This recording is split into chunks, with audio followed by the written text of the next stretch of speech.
Karnal SDM Ayush Sinha का तबादला हुआ है। किसान कड़ी कार्रवाई की मांग कर रहे थे आयुष सिन्हा पर। करनाल के वो एसडीएम जिनका वीडियो वायरल हुआ कि अगर कोई इस लाइन को पार कर जाए तो सिर फोड़ देना उसका, फोड़ोगे ना, इस तरह के उनके बयान थे। सीआरआईडी में आयुष सिन्हा का तबादला किया गया है, उनको अतिरिक्त सचिव बनाया गया है। सीआरआई डिपार्टमेंट में अतिरिक्त सचिव बनाया गया है, सिटीजन रिसोर्स इंफॉर्मेशन डिपार्टमेंट। किसानों पर लाठीचार्ज के उन्होंने आदेश दिए थे। प्रदर्शनकारियों का सिर फोड़ने वाला वीडियो वायरल हुआ था और अब आयुष सिन्हा का तबादला हुआ है।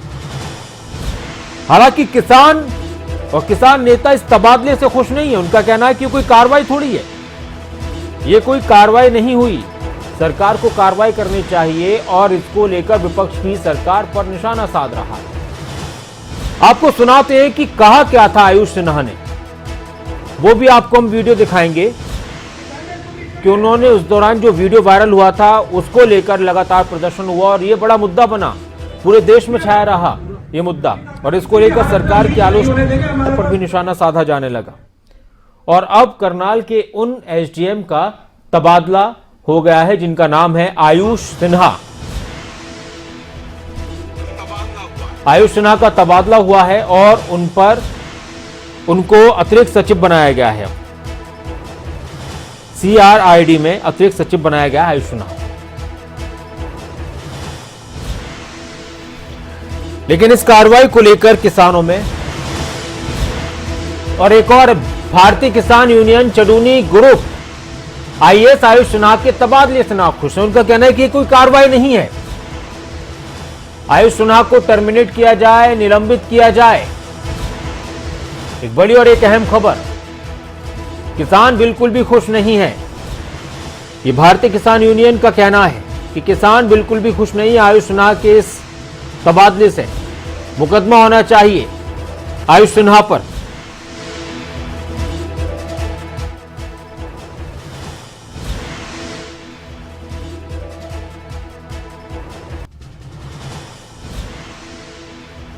और चडूनी ग्रुप भारतीय किसान यूनियन चडूनी ग्रुप के युवा प्रदेश अध्यक्ष विक्रम कसाना हमारे साथ हैं। विक्रम जी, तबादला किया है सरकार ने एसडीएम आयुष सिन्हा का, क्या कहेंगे इस पर? जी, मेरा इस पे ये कहना है कि ये सरकार तबादला कर इस सारे पूरे प्रकरण पर लिपापोती करना चाह रही है। लेकिन भारतीय किसान यूनियन संयुक्त किसान मोर्चा ये मांग करता है कि इस एसडीएम पर इसने जो लाठियां किसान की कमर पर लगाई हैं, किसान के हाथ और बाजू तोड़ी हैं, मतलब किसान संगठन इस कार्रवाई से असंतुष्ट हैं। हम मांग करते हैं कि इसके ऊपर 302 का पर्चा दर्ज करना चाहिए। और जो इसने ये तो आप लोगों ने 302 का पर्चा? जी, एक किसान की मौत भी उस लाठीचार्ज में हुई है। तो उसी लाठीचार्ज में हुई है एक किसान की मौत, सुशील कादिल की, करनाल का हमारा साथी था, पास के गांव का। वहां तो क्या आप लोगों ने मुकदमा दर्ज कराने की कोशिश की? वो तो आप लोग कराएंगे ना, अगर आप लोग ऐसे कह रहे हैं तो। बिल्कुल हर तरह से जो कानूनी हमारे राइट्स हैं, हम हर तरह के कानूनी राइट्स अपने प्रयोग करेंगे और हम इसके तबादले। लेकिन सरकार का ये कहना है विक्रम जी कि अगर कोई, सबको प्रदर्शन का अधिकार है, अगर कोई अराजकता फैलाता है, हंगामा करता है तो फिर ऐसी सख्ती से निपटा जाएगा। बिल्कुल, मैं आपके चैनल के माध्यम से सरकार को ये पूछना चाहता हूं कि मुख्यमंत्री का प्रोग्राम से 15 किलोमीटर दूर जाकर सरकार ने, प्रशासन ने लाठीचार्ज करवाई है। मुख्यमंत्री का प्रोग्राम करनाल में था, लाठीचार्ज करोंडा बस्ताड़ा टोल प्लाजा पर हो रहा है।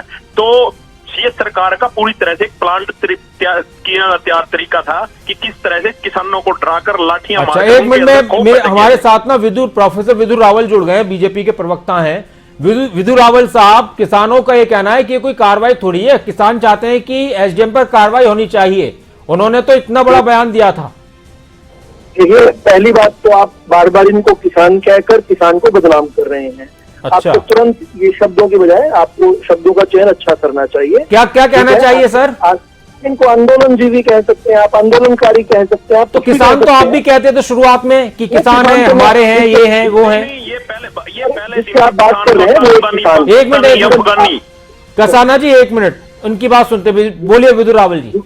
जिसका आपने परिचय प्रोफेसर विदुर रावल के रूप में करवाया, वो एक किसान है और वो अपनी ठेकेदारी इन लोगों को नहीं देता। ठीक, तो इसलिए ये किसान है तो मैं क्या हूँ, पहली बात।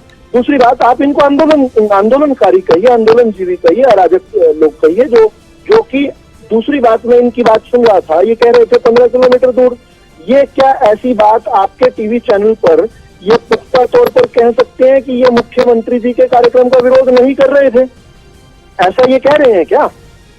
दोनों बातें कैसे चल सकती हैं?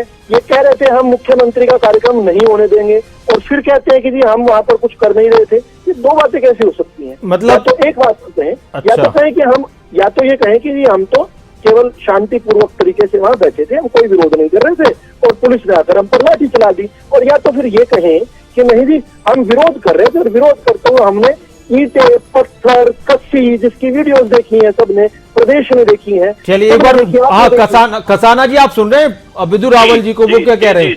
जी हाँ, मैं ये कह रहा हूँ, इस तरह का काम तो जो ये सरकार कर रही है ना, ये विदु रावल जी कह रहे हैं कि मतलब 15 किलोमीटर ये किसान विरोध कर रहे थे या नहीं कर रहे थे। हम तो पहले दिन से कह रहे हैं कि मुख्यमंत्री का भारतीय जनता पार्टी और जसपा के नेताओं का विरोध किसान कर रहे हैं इन 3 काले कानूनों से, जो उन्होंने किसानों के ऊपर थोपे हैं, उनसे ना खुश है। दूसरी बात, इस तरह के तालिबानी फरमान ये लोग जारी कर रहे हैं, 15 किलोमीटर दूर जाकर किसान की कमर पर लाठियां मारी है। आने वाले समय में पूरे प्रदेश का किसान ये चीज देख रहा है। इनको ये जो किसान की कमर पर लाठियां मारी गई है ना, गिन कर हिसाब पूरे प्रदेश की जनता इनसे लेगी। मेरे सवाल है आपसे विदु रावल साहब, क्योंकि विदु रावल जी, क्या किसानों से बात करेगी सरकार अब दोबारा से?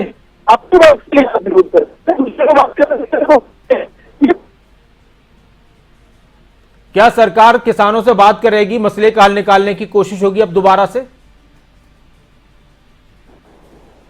रावल साहब जी, मैं सुन रहा हूँ, मेरी आवाज आ रही है क्या? आपकी आवाज आ रही है जी। तो मेरा इनसे कहना है कि देखिए लोकतंत्र में सभी को अपनी बात रखने का अधिकार है, अपना विरोध करने का भी अधिकार है, लेकिन वो विरोध जो है लोकतांत्रिक दायरे में होना चाहिए, मर्यादा में होना चाहिए। हिंसा करने का किसी को भी छूट नहीं है।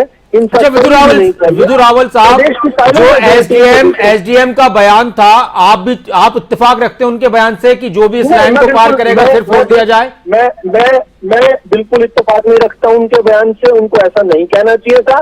कार्रवाई होनी चाहिए क्या ऐसे अधिकारी पर?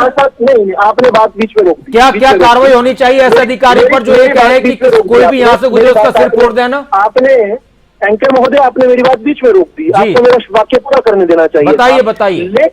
लेकिन जिस प्रकार से एसडीएम के बयान के साथ में बिल्कुल इत्तेफाक नहीं रखता हूं, उतने ही कड़े शब्दों में मैं राकेश टिकैत के बयान का भी जो है विरोध करता हूं। तो सर राकेश टिकैत पर कार्रवाई करवाइए, पकड़ते क्यों नहीं है आप? अगर आप सुनिए एंकर साहब, मेरा वाक्य तो कम से कम आपका सर वाक्य खत्म होने के बाद ही बोला हूं मैं। पूरा होने दीजिए, मेरी बात आप पूरी नहीं होने देते, बीच में से रोक देते हैं। अभी तो मैं बता रहा हूँ, पूछिए कौन से राकेश टिकैत खुले तौर पर कहते हैं कि मैं बक्कल तार दूंगा। किसके बक्कल तारेगा भाई? तो सर कार्रवाई कीजिए ना, सरकार आपकी, केंद्र में आपकी, प्रदेश में आपकी, यूपी में आपकी, हरियाणा में आपकी। दिल्ली का गला घोटने वाले दर्शन सिंह का मैं बयान के साथ बिल्कुल इत्तेफाक नहीं रखता। विदु रावल साहब, जो लोग अराजकता फैला रहे हैं, जो लोग जनता को परेशान कर रहे हैं आपके शब्दों के मुताबिक, तो आप लोग कार्रवाई क्यों नहीं कर रहे हैं? देखिए, जहां पर जनता को परेशानी की जाए, आप लोगों ने तो उसी दिन किसानों को छोड़ दिया, प्रदर्शनकारियों को, जिस दिन ये हंगामा हुआ था, शाम को जाम कर दिया, और फिर आप लोगों ने कि भाई हम छोड़ देते हैं, हिरासत में लिए गए, और फिर आप कहते हैं कि सख्ती से निपटा जाएगा। सवाल है तो मुझे लगता है आपका सवाल है तो आप उत्तर जरूर लेना चाहेंगे, है ना? तो मैं आपको बता दूं, जो लोग वार्ता करना चाहेंगे, जो लोग समाधान के लिए बात करना चाहेंगे, उनका स्वागत है, लेकिन जो लोग अराजकता करेंगे उनके प्रति इस प्रकार की कार्रवाई आगे भी होती रहेगी। कहां की आपने कार्रवाई तो नहीं कर रहे आप? अभी बहुत सारे लोगों को दिया है, बहुत सारे लोग जो पत्थरबाजी कर रहे थे, जो कस्सी लेकर किसान के बच्चे भाग रहे थे, यानी पुलिस कर्मियों के पीछे भाग रहे थे, उनको किया केसेस दर्ज कर रहे हैं हम लोग। अच्छा एक मिनट पूछ लेता हूं, विक्रम कसाना जी, उस दिन किसानों को हिरासत में लिया था, प्रदर्शनकारियों को, तो क्या शाम को छोड़ दिया गया था उनको? बिल्कुल, सभी किसानों को शाम को छोड़ दिया गया था। अच्छा, मतलब जिन लोगों को हिरासत में लिया गया था, फिर आप लोगों ने जाम लगाया, फिर उनको प्रशासन ने छोड़ दिया? बिल्कुल शाम को सभी को छोड़ दिया गया। विदु रावल जी, कहां हुई कार्रवाई? नहीं, कानूनी उन पर केसेस दर्ज हैं, उन पर मामले दर्ज हैं और मामलों में कार्रवाई होगी। ये छोड़ना और पकड़ना जो है, एक बार पकड़ के उन पर एक बात और बताएं विदु रावल जी, जांच का भी विषय है। सुनिए, जैसे ही माहौल गरमाया, अगर मुझे आप हर वाक्य में टोकेंगे तो मेरा बार मैं सर आपको टोक नहीं रहा हूं। पहले तो विदु रावल जी, मैं आपके वाक्य खत्म होने के बाद ही अपनी बात कर रहा हूं। मेरा सवाल आपसे यह है कि गुरनाम सिंह, आप पूरा बोलिएगा, मेरा सवाल सुन लीजिए। आप मेरा सवाल सुन लीजिए। गुरनाम सिंह चडूनी, किसान नेता, उन्होंने कहा कि पूरे हरियाणा को जाम कर दीजिए, जहां जहां जो भी हैं किसान, जो भी प्रदर्शनकारी हैं, पूरे हरियाणा को जाम कर दो। आपने कोई कार्रवाई की गुरनाम सिंह चडूनी पर? देखिए, कमीशन एजेंट गुरनाम सिंह चडूनी की जो आप बात कर रहे हैं, जिनकी धर्मपत्नी आम आदमी पार्टी से चुनाव लड़ी थी, जमानत जब्त हुई थी, 1200-1300 वोट मिली थी, उन जो गुरनाम सिंह चडूनी जो आजकल आंदोलन ऐसे आंदोलन कर रहे हैं, उन गुरनाम सिंह चडूनी पर केस दर्ज हुआ है। आपकी जानकारी में बता दूं, लोगों को के लिए उन पर केस दर्ज हुआ है। केस का नंबर आपको मैं दे सकता हूं। सब कार्रवाई क्या हुई? विक्रम कसाना जी, गुरनाम सिंह चडूनी कहां पर है अभी? गुरनाम सिंह चडूनी इस समय कैथल में है। आज कैथल में जिला स्तरीय बैठक थी। गुरनाम सिंह चडूनी जी 5 सितंबर की जो मुजफ्फरनगर में किसान महापंचायत है यूपी में, उसके लिए पूरे प्रदेश का दौरे पर है। और मैं आपके चैनल के माध्यम से एक बात और कहना चाहता हूं कि हरियाणा प्रदेश का मुख्यमंत्री कहता है कि शिंगो बॉर्डर पे, गाजीपुर बॉर्डर पे, टीकरी बॉर्डर पे हरियाणा के किसानों की संख्या तो है ही नहीं, हरियाणा के किसान इस आंदोलन में नहीं है। लेकिन फिर मैं मुख्यमंत्री जी से ये भी पूछना चाहता हूँ, 40,000 किसानों पर, हरियाणा के 40,000 किसानों पर मुकदमा दर्ज किया, फिर वो कौन लोग हैं? मैं पूछना चाहता हूँ हरियाणा के मुख्यमंत्री से। मैं बताता हूँ जी। सुन पा रहे हैं जी विदु रावल जी? जी, पंजाब कांग्रेस के भूतपूर्व अध्यक्ष सुनील जाखड़ ने ये बात खुले मंच पर कही। चंडीगढ़ के अंदर एक बड़े भव्य कार्यक्रम में मीडिया के सामने, जनता के सामने खुलकर एक बात कही कि हमारे मुख्यमंत्री, यानी उनके मुख्यमंत्री कैप्टन अमरिंदर सिंह ने बड़ी चालाकी के साथ, बड़ी होशियारी के साथ जो आंदोलन पंजाब में हो रहा था, उन लोगों को प्रायोजित तरीके से दिल्ली के बॉर्डर पर जत्थेदारियों को, किसान जत्थेदारियों को दिल्ली के बॉर्डर तक पहुंचा दिया, उनको छोड़ाए। अब वही लोग अराजकता कर रहे हैं। इस बात पर मोहर कौन लगाता है? नवजोत सिंह सिद्धू, जो कांग्रेस के वर्तमान के अध्यक्ष हैं। ये हम नहीं कह रहे, तो खुद लोग, जिन लोगों ने पंजाब के जत्थेदारियों को छोड़ा है, वो खुद बता रहे हैं। विदु रावल जी, तो इसमें पंजाब सरकार ने, पंजाब के मुख्यमंत्री ने हरियाणा में आंदोलन स्थापित करा दिया बड़ी चालाकी से, जिस तरह से आप सुनील जाखड़ का जिक्र कर रहे हैं। और इसके अलावा कई बार प्रदर्शन हुए, उन प्रदर्शनों में पुलिस से टकराव हुआ किसानों का, पुलिस ने किसानों को हिरासत में लिया। जब किसानों को हिरासत में लिया गया, आपकी सरकार ने, प्रशासन ने उन किसानों को रिहा कर दिया, छोड़ दिया। तो सर ऐसे फिर कैसे थमेंगे ऐसे मामले? थोड़ा सुधार कीजिए जी। पुलिसकर्मी किसान के बच्चे हैं और किसान अपने बच्चों के साथ नहीं टकराता। या मुझसे कह रहे हैं सर? घायल नहीं करता। अपने दर्जनों बच्चों को हिसार के हॉस्पिटल्स में घायल करके। तो क्या आप किसानों को और जवानों को, किसानों के बच्चों को और उनके घर वालों को आमने सामने करा रहे हैं आप लोग? नहीं, बिल्कुल भी नहीं। किसान रिकॉर्ड तोड़ पैदावार कर रहा है। इस वर्ष की जो पैदावार हुई है वो चीन और युगांडा से आए हुए लोगों ने नहीं की है। किसान अपने खेत में है। कुछ लोग जो आंदोलन जीवी हैं, जरूर उनके पेट में कुछ और विषयों में दर्द है। तो उन पर कार्रवाई क्यों नहीं करते? प्रदेश का माहौल खराब हो रहा है, आप कह रहे हैं, लोग जाम में परेशान होते हैं, कार्रवाई क्यों नहीं करते? आपके सवाल मुझे लगता है ज्यादा है, लेकिन फिर भी अब बाकी तो पूरा करने दीजिए। एक सवाल को उत्तर तो लीजिए आप। चलिए, अब अगला सवाल क्या है आपका, बताइए। आप लोग कार्रवाई क्यों नहीं कर रहे हैं? प्रदेश में जाम लगा दिया जाता है, हंगामा होता है, लगातार आप लोगों का विरोध हो रहा है, आप लोग इनको अराजक कह रहे हैं, आप लोग इनको माहौल खराब करने वाला कह रहे हैं। जी नहीं, कार्रवाई हो रही है, कानून के दायरे में उन पर कार्रवाई हो रही है। जिस प्रकार भारत के संविधान अंतर्गत आईपीसी की धाराओं में जो कार्रवाई हो सकती है वो हो रही है। विक्रम कसाना जी, अभी तक कोई कार्रवाई हुई?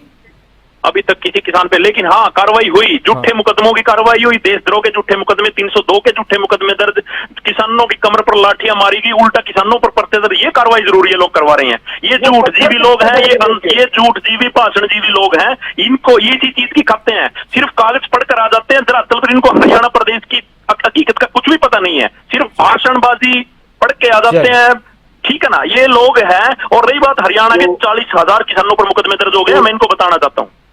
जो तथाकथित किसान नेता हैं, उनसे आप मुझे अभी के अभी पूछकर बताइए कि गेहूं की 10 किस्मों के नाम क्या है। अभी के अभी मुझे पूछ के बताइए, वो पेपर भी देख सकते हैं। विक्रम कसाना, आपको गेहूं की फसलों के नाम नहीं मालूम? मैं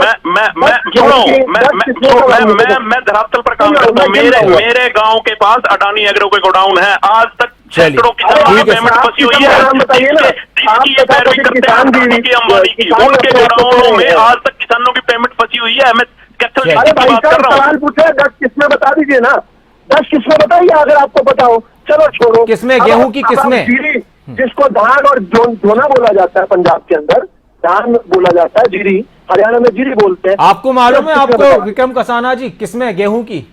मैं ये कह रहा हूँ, मैं ये कह रहा हूँ, ये सिर्फ किस्में पढ़कर आते हैं। इसको खेत में ये नहीं पता बीज कितना डलता है, क्योंकि पैदावार किस समय बोई जाती है, वो कटी जाती है। ये सिर्फ पढ़ के आते हैं। अब जानकारियों का, अब फिलहाल एक दूसरे के सामान्य ज्ञान का वो आप नहीं बता पा रहे कसाना जी, और वो वहां पर कार्रवाई की बात कर रहे हैं, वो नहीं हो पा रही है। बहुत शुक्रिया आप दोनों